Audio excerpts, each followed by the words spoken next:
I'd like to, at the very beginning, explain who is here at both myself and Deputy Ransdorf in the European Parliament, and compare that with the first announcement of this event, and also with the invitation within the European Parliament Roundtable, because the cast of characters has changed a bit from concept to realization. And some of that is very useful because it bears directly on our whole project, and some of it is unfortunate, and I'll distinguish between the two. Those of you who saw the latest invitation saw the name of Jack Matlock on it, and Jack Matlock is the misfortune in our series of adventures. So we were deprived of the presence of Mr. Matlock. However, in light of this circumstance, he issued a message to the audience, which I will proceed to read. It's not very long, but it gets to the substantial issues that he wanted to lay out at the round table this afternoon. In the original concept, we spoke of debates, and we set up the invitations to be a debate. We had two speakers who were invited, who were going to present one side of the issue on Ukraine and sanctions against Russia. And we had two speakers who were going to present the diametrically opposed interpretation of the causes of the present confrontation and of how it can be resolved. The two who were going to present the case for sanctions, the case for isolating, punishing, degrading Russia's economy, were individuals who have been at the heart of the development and implementation of that policy. First of all, Carl Bildt, who is the now former foreign minister of Sweden, and Elmar Brok, who, as chairman of the Foreign Relations, or the Foreign Affairs Committee of the European Parliament, is speaking for the centrist parties who have a very handsome majority in the Parliament on Russia-related issues. They were going to present one side. Their absence is not unfortunate. It's not an accident, and it is regretted. And I expect in the future we will ensure that such absences don't occur. But it's symptomatic of what civil society faces today, which is in issues of hot issues like the Ukrainian issue. There is a complete absence of public discourse, public debate. You who are in the press, you know that there are a lot of Ukrainian-related events here in Brussels, and not only in Brussels, they're in other world capitals, on university campuses. But they are, without exception, the presentation of positions of one side in a debate. And the audiences usually consist of fellow thinkers. And everyone is reinforcing their own views, which is one way to approach public discourse. The problem with that is poverty. The problem with that is that it dismisses the importance of clash of ideas in the same room at the same table, where an audience has a chance on its own, without being directed, to reach its own conclusions about where the truth lies. That's for the benefit of the audience, it's for the benefit of the general public, in a narrow sense. In the broad sense, it leads to terrible policy making. It leads to arrogance, to dismissal of other points of view, and to very flabby argumentation and policy creation. In my short presentation today, I will demonstrate that, and I'll even demonstrate how those who are responsible for that position themselves have gone into panic and have realized the consequences of this short-sighted consensus, a consensus that's artificial because you have put your hand on the mouth of the other side. So that is the general context. It's our intention to set up debates, ideally, which is in the Oxford sense, not the French sense. The French sense being discussions. Discussions are nice, they're helpful, but they're not as effective as the Oxford sense of direct clash of ideas in the presence of an audience. It is not our intention to identify angels and devils. It is not our intention to place bets on any side. I'd like to just call your attention to one important detail, and that is those who are calling for an open approach, a fact-finding approach to these big security issues, and one of them is the present confrontation between the West and Russia over Ukraine. Two others which are in our plans for debates in March are the issue of bringing Russia into a pan-European security architecture, which is really the issue that is fundamental to everything we're seeing today and is being played out in Ukraine, but it really is not about Ukraine as such. It's about having a Europe without walls. That never really was resolved in 1991. And the third issue, which some of you may be aware of, is the new nuclear arms race. It's an issue that we all thought was dead with the end of the Cold War. It's an issue that has come back with a vengeance in the last few months. For those of you who followed President Obama's announcement of his $1 trillion program to modernize the American nuclear arsenal, or who might understand that the large part of the $500 billion arms program of Russia, announced by President Putin, is precisely also for modernizing the nuclear arsenal. So the cause of a nuclear-free world has come back to haunt us, and that is another subject that we hope to discuss in the round. But going back to my point, the idea of a free and open discussion and a fact-finding approach to these very divisive issues. People say that, or assume, that means you're a friend of President Putin, a stooge of President Putin, and that you're probably a fascist.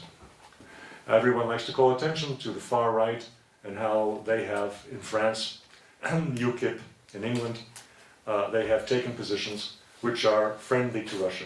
And the assumption is that all of those in favor of such free discussion are in that group.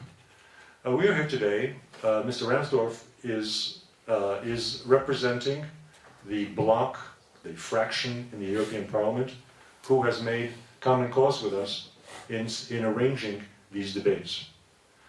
And we are speaking now about the progressive left. The bloc in question has 52 members of the 750-man European Parliament. I got the number right? Yes. And it is, I can give you the acronym, but in simpler English, it is United Left, Nordic Greens Left. So we have this common mission of setting out debates for free discussion and fact-finding. I have to say that this event is for me very important because we have spoken about it as a start of a series of similar events, the discussions, open discussions about this issue of fragile triangle, the West, Ukraine and Russia. I have been observer in the Ukraine during elections, and I started to go on a systematic way, on a weekly basis, since August to the Ukraine. I traveled across the country, and I have to say that this extremely rich country is now put into poverty, into social contradictions, and now it is very close to the risk of social explosion. This social explosion is connected with the abyss between the rich and the poor. For me, it is incredible that the 100 richest Ukrainians have the 38% of the national wealth. Such extreme concentration of the wealth is not acceptable in these conditions. And I think that it will be the biggest problem for the future. My heart is on the side of Ukrainian people, not on the side of Ukrainian elite. I hope that we can develop in the group in European Parliament some group for the support of Ukraine, because it is a very important factor that it is a very risky situation not only for Ukraine and Russia but also for the European Union. It's a paradoxical matter that during this election campaign we saw extreme lies connected with this European future of Ukraine, when some politicians declared that in 2020 Ukraine will be involved in the European Union. It's an open lie. It's open lie. Because there are many problems in economic and social life which should be resolved before opening this perspective of the membership of Ukraine in the European Union. I cannot accept also this division between the bad guys and good guys. Russia was labeled as bad guy, and Ukraine, this Ukrainian elite, as the good guy. But I think that without negotiation, without mutual understanding, we cannot go forward. We cannot go forward. Negotiation and the dialogue is very important for opening the gate for the future.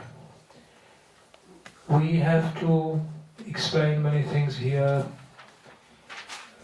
I would say, on the soil of the European Parliament and the European institution, because frankly speaking, what is astonishing for me is the lack of information. Many partners in European Parliament and European institutions have no or very limited information about the situation in Eastern Europe. Only Russia has the vital interest for flourishing and developing Ukraine. I think that the United States have very limited interest for the development of the Ukraine. I have to say that we have to start this dialogue about the partnership, about the development of these joint opportunities. And I think that we can go forward. It is hardly acceptable now that before these events, January, February this year, the GDP of Ukraine, compared with the first year of independence, 1992, was only 45%. So GDP of Ukraine during the time of independence halved. Is below the half of original level. Only 45%. Compared with Belarus, scandalized in the press, in the mass media, which has 260% compared with 1992. And Ukraine is much more richer country than Belarus. So the stability is very important. The use of capacities and opportunities, but also the problem of inequality, which I mentioned, and oligarchy. Oligarchs, I told you, have enormous share of national wealth. The 100 richest people in this country have 38% of national wealth. So oligarchs are the basic problem. These events, this change of power, help in the first row oligarchs. And the problem is that there are also now obstacles for stabilization of the country, because there are too numerous to be suppressed, and also too numerous to be balanced, to create some groups of which could be balanced. So this specific feature of Ukrainian oligarchy is now the basic obstacle for developing stable democracy and stable economic life. Matlock was invited because he was invited to provide that background to us at our roundtable, because he was a participant in all of the negotiations between the United States and President Mikhail Gorbachev, which led to the end of the Cold War. And he has written since his retirement from the U.S. Foreign Service, diplomatic service, in 1992. He has written several books about this, most recently in 2012, entitled Superpower Illusions. And he has distilled some of the best findings and most relevant findings to our present-day situation in the address, which I'll read to you in a few minutes. In Czech Republic, Slovakia, Hungary. This head of National Endowment of Democracy is criticizing our state president, Mr. Zeman, because of his skepticism toward the sanctions. And he is labeled as the friend of Putin. And so during one demonstration, during one rally in Prague against Zeman, the people from the United States Embassy distributed the red cards as some warning or protest against our state president. And if we speak about these Maidans, so it is in the same line as these revolutions, so-called revolution in the Near East. Maybe you are informed that there is one American political philosopher, Gene Sharp. And Gene Sharp developed a strategy for the takeover, for these changes of power in different countries of the world. In his book, From Dictatorship to Democracy, it is available on the web pages. And this book was the guideline for leading these coups in Near East and in other countries of the world. And the final point until now was the Ukraine. Maybe there will be the attempt to continue this line in Central Europe, and it would be also dangerous. My name is Jana Brody, and I'm a research assistant at the Ukrainian think tank Liaison Office here in Brussels. So my first comment will be about your speech. I really do agree with you that the media in the West should not try to be like the media in Russia, and should not only show one-sided approach, and should also try to include other voices. It's really very important. I do agree with you. But I certainly don't agree that the amount of lies is quite comparable to the amount of lies in the Russian media. You asked me a question about who has more propaganda. There is no question, as a follower of the Russian media, I have written that very point going back 6 months ago, before things became really intense, as they have in the past weeks, that Russian media now are very, very heavy on official lines with respect to The so-called patriotic line. a patriotic line, yes. There is, and if it's not a patriotic line, as in a narrow sense and in a broad sense, there's enormous coverage of all military exercises, of all improvements to the military, a flexing of military muscles, and really a statement that our country can defend itself. It's understandable because the population is very nervous. You think the Baltic states are nervous. Within Russia, the population is nervous. They're not at all happy about NATO's exercises at their borders. They're not happy about hearing President Obama's very denigrating remarks about their country, as being repeating what McCain said, it's just a gas station, it's not a country. I won't repeat them, you know all these statements, they were picked up by the press. And the point is that this is terrible. It is very boring reading and very boring listening for a Russian audience. They're not stupid. But we said at the outset that our intention is not to apportion blame. I'd like to put what Mr. Ransdorf said. Sorry, why not?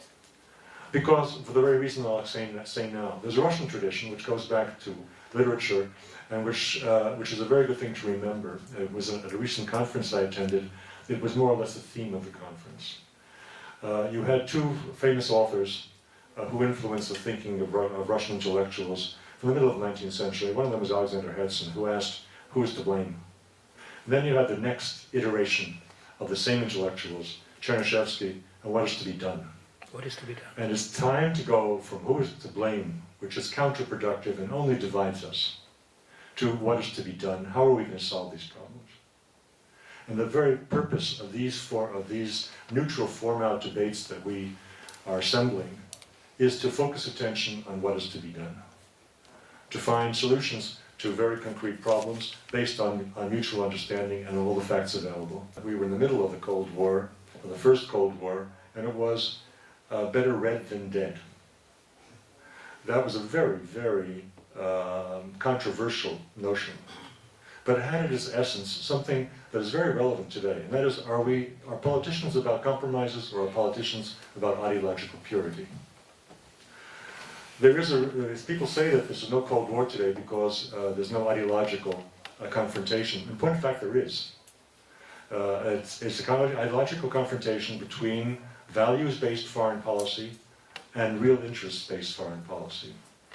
The logical conclusion of values-based foreign policy is better dead than red.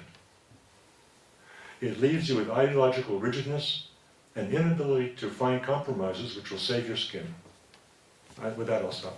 I have to say that I appreciate your comment, because as I stressed, my heart is on the side of Ukrainian people, suffering the most from these confrontations.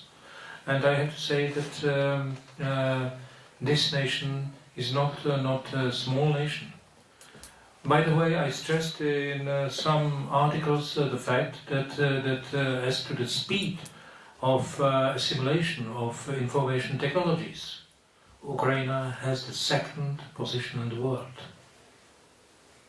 As to the speed of assimilation and acceptation of information technologies. So it is the witness that Ukraine is not lost, not a backward country. If you are speaking about infrastructure, yes, infrastructure is in very bad condition. And I have to say, for example, that the problems are now concentrated mainly in the field of energy sector. It is hardly possible to have 2 or 3 days reserves for energy coal. Normal situation is 3 months reserves, but in Ukraine today is the situation 2-3 days energy coal reserves. And by the way, Ukraine has enormous potential in the field of energy and is able to export electricity. And by export of electricity to stabilize the economy. But it is destroyed now. It should be focused to this field, the energy, national energy. Not to import energy coal from South Africa, but to restore these capacities in Ukraine. In coal sector, the practice was to steal resources, not to repair, not to reconstruct, not to invest in the sector.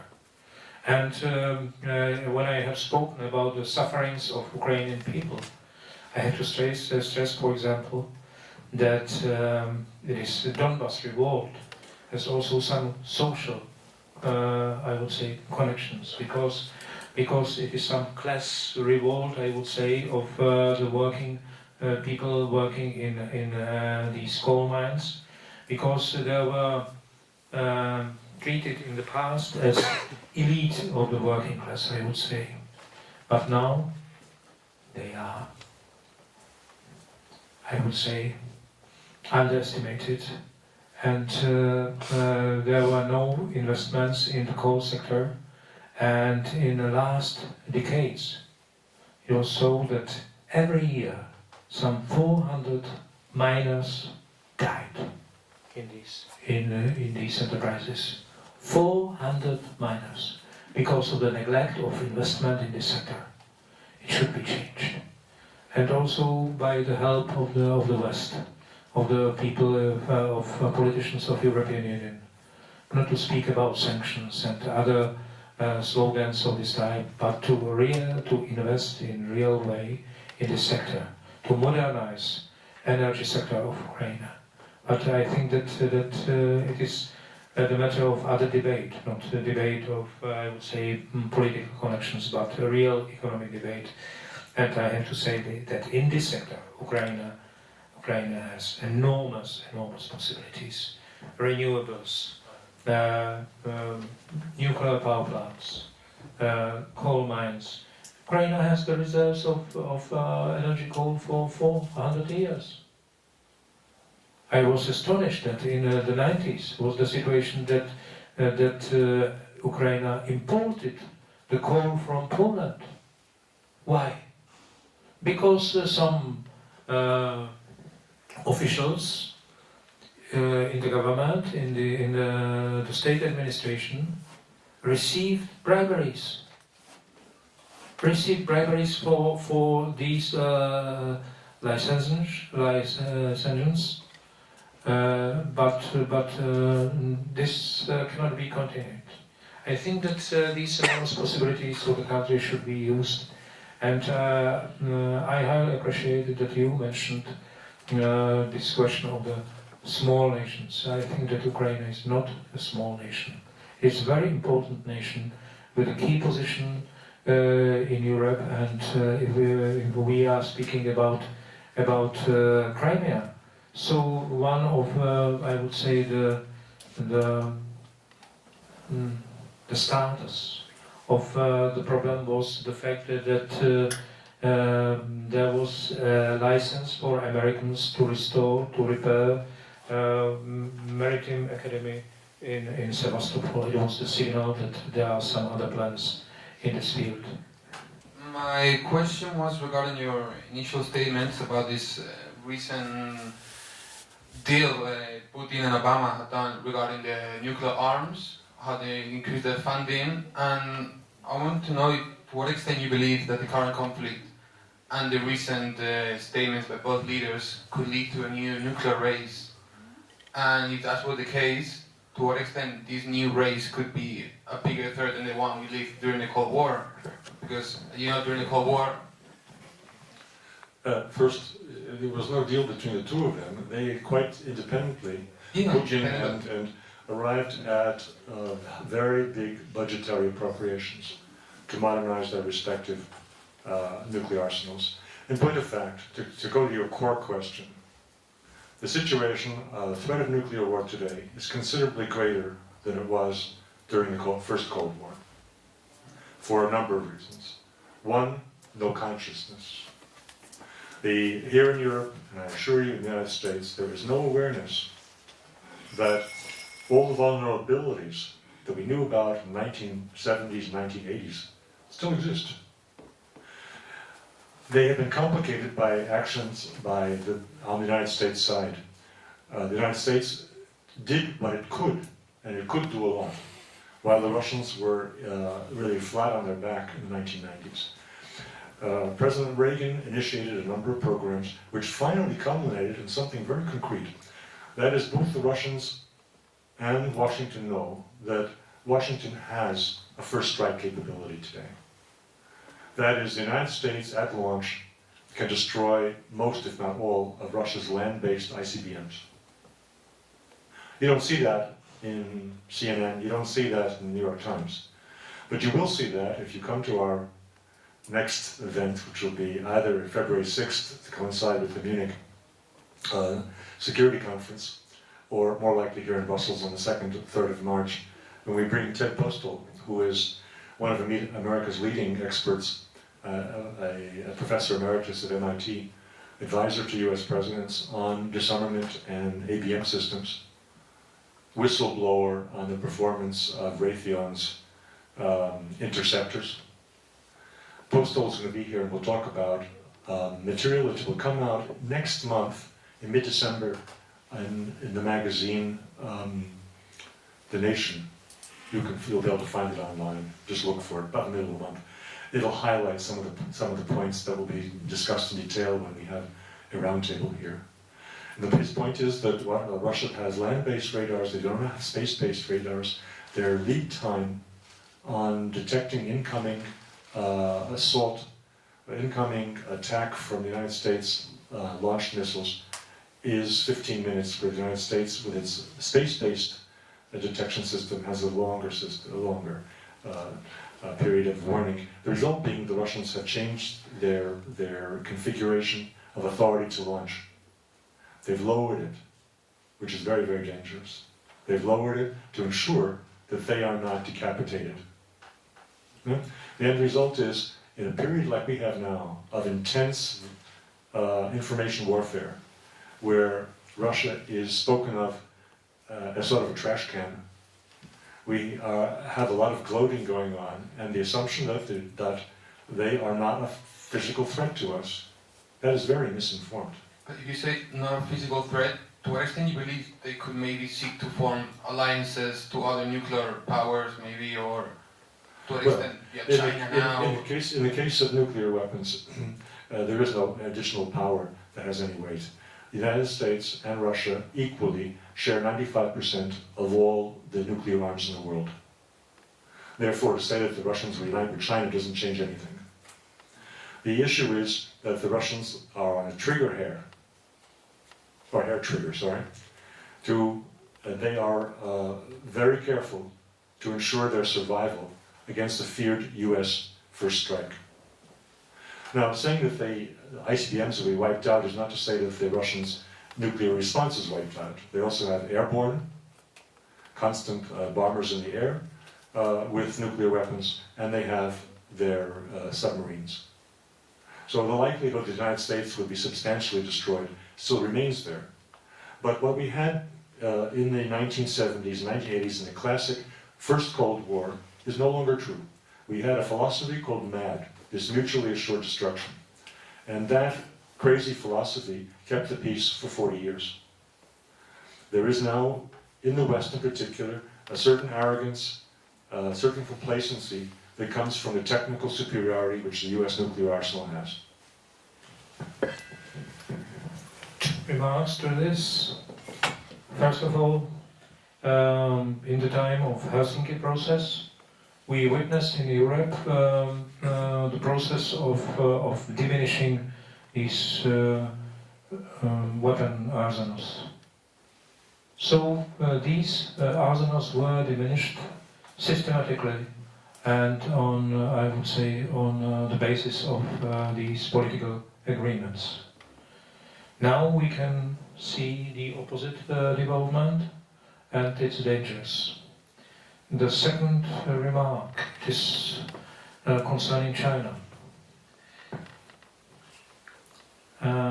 There, I would say, strategic concept is different. I have read the book of two colonels working in the headquarters of Chinese People's Army, La guerre hors des limites, so the war beyond the borders, beyond the limits. And the concept is very similar to thinking of the Chinese thinker, Mr. Sun. Master Sun developed a concept that the biggest or the greatest art of the fighter in the battlefield is to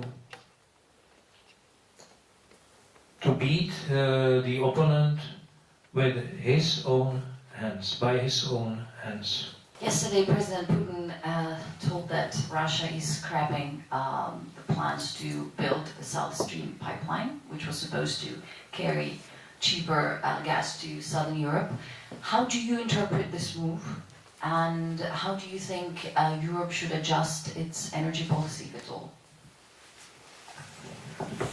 So my hobby is energy sector. So I'm working in the Committee for Industry, Research and Energy for 10 years.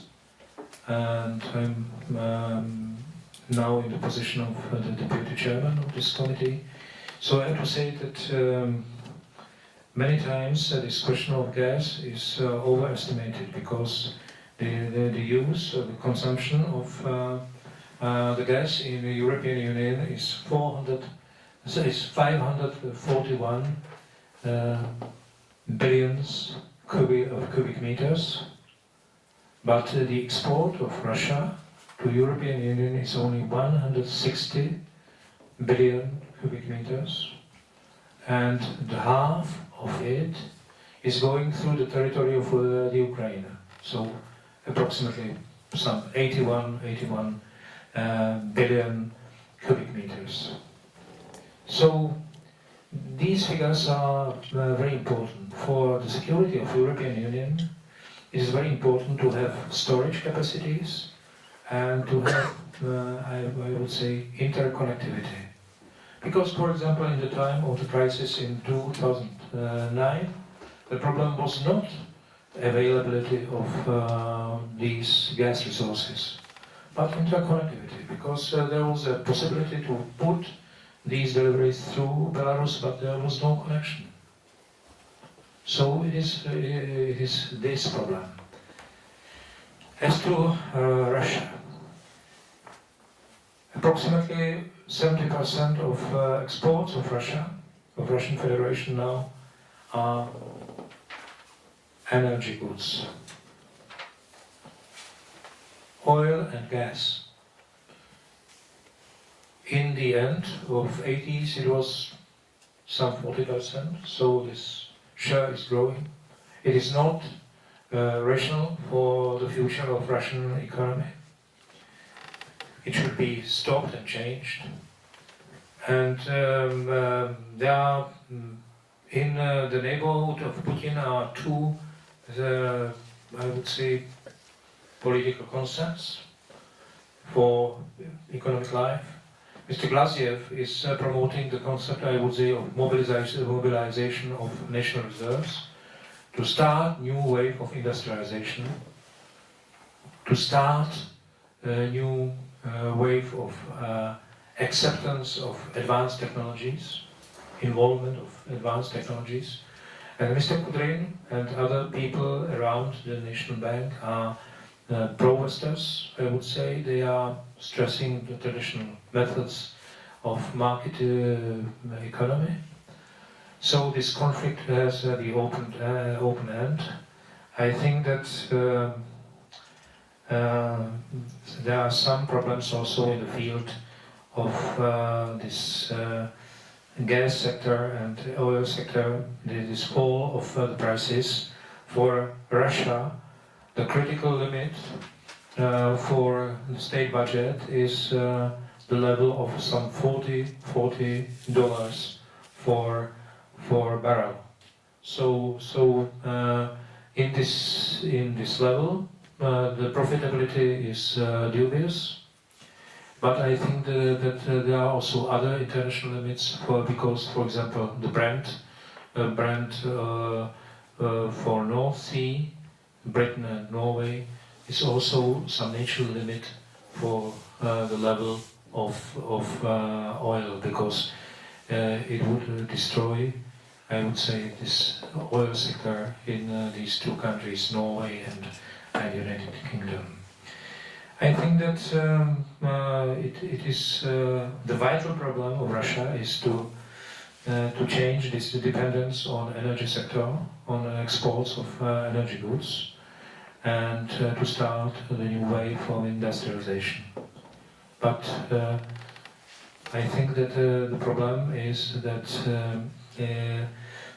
if this development goes forward, this fall of the prices of oil and gas, so the reserves for the stability of the state budget of the Russian Federation are some 2-3 years. Destiny of Putin and the destiny of Russia, which needn't be the same thing. And so this is, I don't think that let's appease everything, let's be very calm, well, let's not get mad with Putin. This is not going, this is the same thing. This Putin, he's a big Milosevic. And what we have in Ukraine, it's 100-fold what we had in the Balkans. And you will see this, I mean, okay, this is how I see it from my perspective, but still, okay, now the question is, you have Brent, which was yesterday $70 per barrel on the New York Stock Exchange. You have a national budget of Russia which is leveled on $110 per barrel. You have sanctions. So why wouldn't Mr. Putin be more cooperative now? So why would we be so soft with Mr. Putin? Maybe the second question, or the question that you identified as a question, goes to Mr. Ransdorf. I will take the first part because it really puts some catnip out here. I was in Russia in the late 90s and in an association with a charitable activity that I took part in. I saw a lot of Sir Andrew Wood, who was at that time the UK ambassador to Moscow. Wood eventually retired. He holds forth in a political salon in London, the Chatham House, and he writes quite a bit and sometimes jointly with some very prominent opposition figures from the Russian liberal, with a capital L, movement, like Lilia Shevtsova. And about 6 months ago, Wood wrote an article, because Wood, before he became the ambassador to the UK, had served as UK ambassador in Serbia, in Yugoslavia, where he saw a lot of Mr. Milosevic. And he wrote an article which was saying exactly what you've said, that Mr. Putin is today's Milosevic. Well, Mr. Putin is compared to a lot of odious figures. You're producing the one that's from your area. He's also usually compared to Hitler. And it's not Mr. Matlock who is conflating Putin and Russia. We are. Generally, in the West, Putin is Russia, which is a very superficial and I believe an erroneous way to look at things. It's also, it leads you in a direction which is extremely dangerous, because America in particular likes to vilify personalities in countries that are not the flavor of the day. And so Mr. Erdogan is our friend in Turkey, except when he does something we don't like with respect to Syria or respect to Iran. Then he becomes an authoritarian figure for a few weeks in the New York Times, and maybe he flips back and does something we like, don't like, and he becomes an authoritarian again. So this personification of countries and of their policies, and the vilification or demonization of these personalities is very current. And it just happens to be most of the time applied now to Russia. What we're ignoring is, because where this is leading is to regime change. The people who are saying what you're saying are in line with the very, very widespread American view that if you just take out these odious characters, everything will work fine. Well, we've had some, in the last 10 years, we've had some awful examples of that not working, starting with plucking out Saddam Hussein and plucking out Gaddafi and everything will be fine. And anything but fine is what's come out of it. In the case of Russia, plucking out Mr. Putin will bring in some characters that will make him look like Peter and Paul. For me, as a Czech, it is a very difficult question, because we had always, with the people of Yugoslavia, the nations of Yugoslavia, we had always very friendly relations. We had. And I have to say that for us, a very striking moment is that there are 250,000 victims of the civil war in Yugoslavia. For me, is the basic sin of the West that the West opened the way for local nationalisms. Serbian nationalism, Croatian nationalism, Bosnian nationalism. I have to say that these nationalisms are always very bad, very bad.